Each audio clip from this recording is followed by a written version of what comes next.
Okay, hello to my principal's class. This is Mrs. Jones.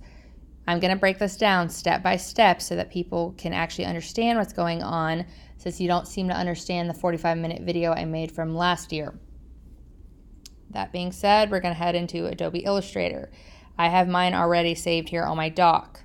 For y'all, you can go onto your Launchpad and find it here, or you can go over here to your Finder and find it in your applications.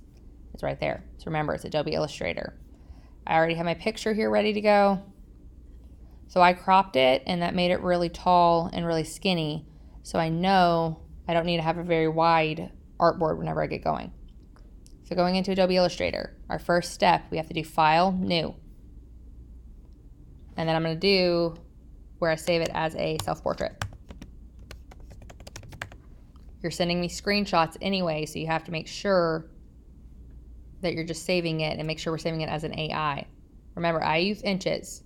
It's easier for you to tell what things are when they're in inches because you guys actually know how to read that kind of measurement. You don't really know how to do points or picas, which is the natural ones it puts it in.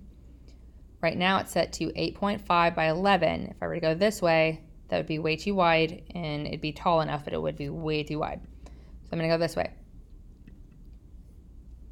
Here on my artboard, I have two ways to put on my picture. I can either do File, Place, and grab it, and it will naturally place it. Or I can just bring this down and put it on there, and then move that back.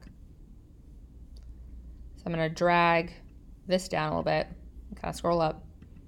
So to make a picture smaller, if you see right here on my arrow here, if it turns this way, I'm gonna rotate the angle. I don't wanna do that.